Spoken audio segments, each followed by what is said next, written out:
Life style శ్రోతలకు ధన్యవాదాలు. Life style success సిరీస్‌లో భాగంగా పాజిటివ్ థింకింగ్, సానుకూల ఆలోచనల గురించి తెలుసుకుందాం. అసమర్థతాభావం మీరు మీ కలలని పండించుకోకుండా అడ్డుపడితే, ఆత్మవిశ్వాసం వ్యక్తిత్వ వికాసానికి, విజయవంతమైన ఫలితాలకు దారితీస్తుంది. మీ మనసుని విశ్వాసం, దృఢ నమ్మకం, భద్రతా భావనలతో నింపివేయండి. అప్పుడవి భయాలతో కూడిన ఆలోచనలను బయటికి పారదోలుతాయి. మానసిక ప్రశాంతత పొందడానికి ప్రాథమిక పద్ధతి మనస్సుని శూన్యం చేయటం. సాధన చేయండి. దానికి ఒకటే మార్గం, ధ్యానం చేయటం. అలా ఖాళీ చేసిన మనసులోకి మళ్ళీ పాత ఆలోచనలు రాకుండా మీ మనస్సుని సృజనాత్మకత, ఆరోగ్యకరమైన పాజిటివ్ ఆలోచనలతో నింపండి. ప్రశాంతమైన, తృప్తికరమైన, సంతోషకరమైన దృక్పథాలతో ప్రతిరోజు మొదలుపెట్టండి. అప్పుడు మీ రోజులు హాయిగా, విజయవంతంగా నడుస్తాయి.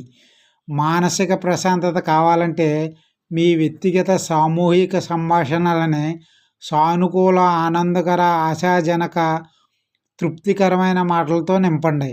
మీరు నిరంతర శక్తితో జీవించాలంటే మీ భావోద్రేకపరమైన పొరపాట్లని సవరించడం చాలా ముఖ్యం. ఒక వ్యక్తిని ఆధ్యాత్మికంగా ఆరోగ్యవంతుడిని చేయకుండా శారీరకంగా ఆరోగ్యవంతుడిని చేయలేం. విజయమో ఓటమో ఏది మనసులో ఊహిస్తే అది మనసులోని ఊహా చిత్రాల మేరకు బలంగా జరిగేలా చేస్తుంది. అందుకనే విజువలైజేషన్ ముఖ్యం. లోన ఏది అనుకుంటామో బయట అదే జరుగుతుందన్నమాట. మీరు ఆనందాన్ని మీరు సృష్టించుకోవచ్చు. మీరు సంతోషంగా ఉండాలా లేదా అన్నది మీరే నిర్ణయించుకోవచ్చు. చాలా మట్టుకు మన ఆలోచనలు, దృక్పథాల వల్లే మన జీవితంలోంచి ఆనందాన్నో, విచారాన్నో మనకి మనమే తవ్వి తీసుకుంటాం. నెగిటివ్ ఆలోచనల, దృక్పథాల ద్వారా మన దుఃఖాన్ని మనమే తయారు చేసుకుంటాం. నెగిటివ్ ఆలోచన మీ మనసులో జ్వరబడితే వెంటనే దాన్ని ఆపి ఒక అందమైన పాజిటివ్ ఆలోచనను దానికి బదులుగా పెట్టండి. ప్రతిరోజు ఉదయం ఇలా మంచి ఆలోచనలతో మొదలుపెడితే ఆ రోజంతా మంచిగా జరగడానికి అవకాశం ఉంది. ఆనందానికి మార్గం మీ హృదయాన్ని ద్వేషం నుంచి, మనసును దిగులు నుంచి దూరంగా ఉంచండి. ప్రశాంతంగా ఉండాలంటే ప్రశాంతంగా ఆలోచించండి. ఎందుకంటే మనసులో చెలరేగే భావాలకు అనుగుణంగా శరీరం ప్రతిస్పందిస్తుంది. శరీరాన్ని శాంతిపరిస్తే మనసు కూడా శాంతి చెందుతుంది. తన మనసంతా ఒక సమస్య మీద కేంద్రీకరించిన మనిషిని ఈ శక్తి ఆపలేదు. మీ మనసంతా మీరు సాధించాలనుకున్న దాని మీద పెట్టండి. జీవితంలో ఓడిపోయిన వారు శక్తి లేక ఓడిపోలేదు, మనస్ఫూర్తిగా చేయకపోవటం వల్ల ఓడిపోయారు.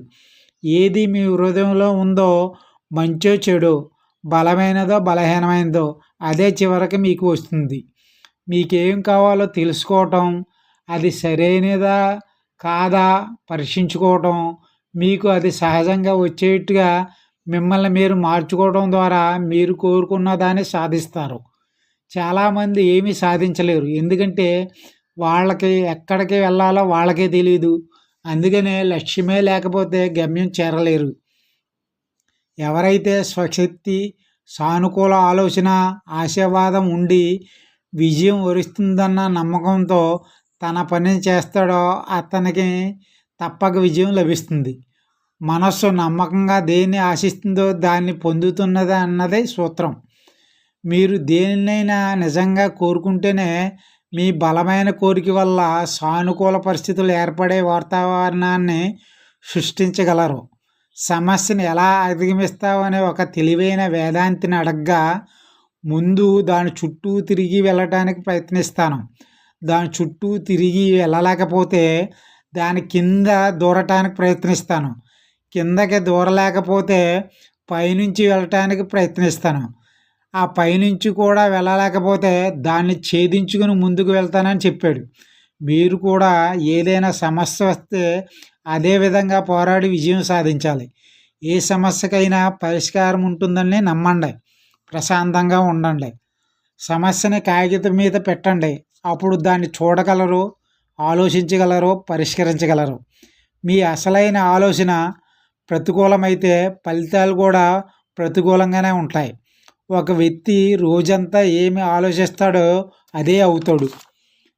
సానుకూల ఆలోచనలు మీ చుట్టూ సానుకూల ఫలితాలకు అనువైన వాతావరణాన్ని సృష్టిస్తాయి. సానుకూల ఫలితాలను తీసుకువస్తాయి. దానికి వ్యతిరేకంగా ప్రతికూల ఆలోచనలు ప్రతికూల ఫలితాలను తీసుకువస్తాయి అన్నమాట. మీ పరిస్థితులు మార్చడానికి ముందు మీ ఆలోచన తీరును మార్చండి. మీ సమస్యల కన్నా ఎత్తు నుండి చూడండి. ఒక సమస్యని కింద నుంచి చూడకండి. భూమి మీద ఉన్నదేది మానవ శక్తికి సరితూగదు. మనిషి తాను ఊహించిన దానికన్నా అత్యధిక విజయం సాధించగల సామర్థ్యం ఉంది. మిమ్మల్ని మీరు శాస్త్రీయంగా అధ్యయనం చేసుకుని వ్యక్తిత్వాన్ని మార్చుకోండి. Good life style, good life skill and good luck.